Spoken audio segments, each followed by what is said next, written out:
ఈరోజు నువ్వు కూడా సంతోషంగా దేవుని స్వీకరిస్తే నీ జీవితంలోకి రాబోతున్నాడు.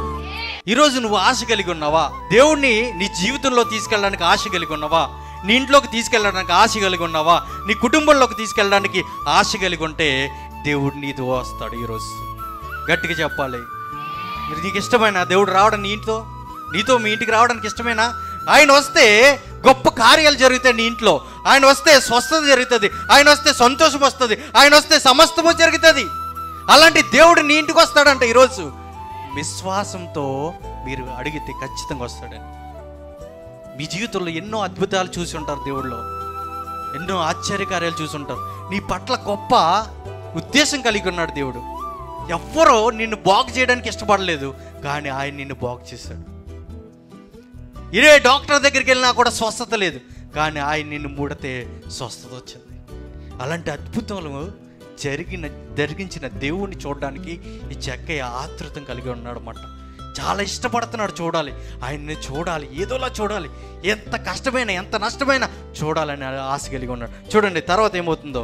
మాత్రం ఆ ఆలోచన చూసుడే నేను దేవుణ్ణి ఏదోలా చూడాలని ఆశ కలిగి ఉన్నాడు కదా. ఆశ దేవుడి చూపుకి కనిపించింది మాట. ఎవరికి కనిపించింది? దేవునికి కనిపించింది. ఈ జక్కయ్య నన్ను చూడడానికి మేడి చెట్టు ఎక్కి మరీ చూస్తున్నాడు. ఈ చూపు తగిలింది మాట. ఎవరికి? దేవునికి. దేవుని చూశాడు. ఎవరిని చూశాడు? జక్కయ్యని చూశాడు. చూసి ఏమంటున్నాడు అక్కడ? నువ్వు త్వరగా దిగిరమ్ము. ఎవరిని అడుగుతున్నాడు? జక్కయ్య నువ్వు త్వరగా వచ్చే, నేను నిన్ను కనుగొన్నాను, నిన్ను చూశాను, నిన్ను అబ్జర్వ్ చేస్తున్నాను, నిన్ను కూడా చూస్తున్నాడు దేవుడు.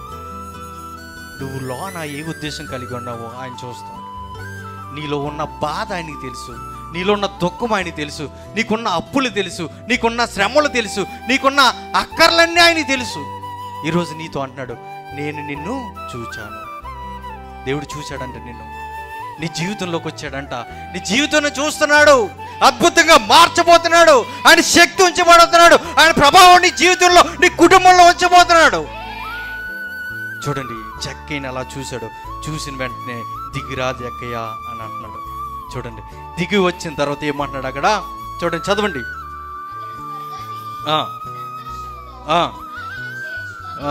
ఏం చేశాడంట? సంతోషంతో ఆయన్ని చేర్చుకున్నాడంట. మరి ఈరోజు నువ్వు సంతోషంతో ఆయన్ని చేర్చుకోవడానికి సిద్ధంగా ఉన్నావా? నీ ఇంటికి చేర్చుకోవడానికి సిద్ధంగా ఉన్నావా? నీ జీవితంలోకి చేర్చుకోవడానికి సిద్ధంగా ఉన్నావా? నీ కుటుంబంలోకి అనుమతించడానికి సిద్ధంగా ఉన్నావా? ఈరోజు సిద్ధంగా ఉంటే 2 చేతులు పైకెత్తి అయినా నేను సిద్ధంగా ఉన్నానయ్యా అని చెప్తావా? గట్టిగా చెప్పాలండి. నువ్వు నిజంగా సిద్ధంగా ఉంటే నోరు పైకి ఎత్తుతావండి. ఎవరు చూస్తున్నారని చూడరు, ఎవరు ఆలోచిస్తున్నారని చూడవు. నీ సమస్య, నీ శక్తి, నీ బలము, నీ బాధ, నీ ఇరుకులు, నీ ఇబ్బందుల కోసమే చూస్తావు, కానీ అటువైపు ఇటువైపు చూడవు. అంటావా? ఈరోజు అంటావా నువ్వు? అయ్యా నేను చేర్చుకోవడానికి సిద్ధంగా ఉన్నానయ్యా, అయ్యా నేను చేర్చుకోవడానికి సిద్ధంగా ఉన్నానయ్యా, అయ్యా నా జీవితంలోకి అనుమతిస్తున్నానయ్యా, నా కుటుంబంలోకి రండి అయ్యా, నా సమస్యలోకి రండి అయ్యా, నా జీవితంలోకి రండి అయ్యా, నా సమస్తము నీ చేతులకు అప్పచెప్తున్నానయ్యా. చూడండి జక్కయ్య ఏమంటున్నాడు? అదే మాట అన్నాడు. ఏమన్నాడు? సంతోషంగా చేర్చుకున్నాడంట. సంతోషంగా చేర్చుకున్నాడు. ఈరోజు నువ్వు కూడా సంతోషంగా దేవుని స్వీకరిస్తే నీ జీవితంలోకి రాబోతున్నాడు.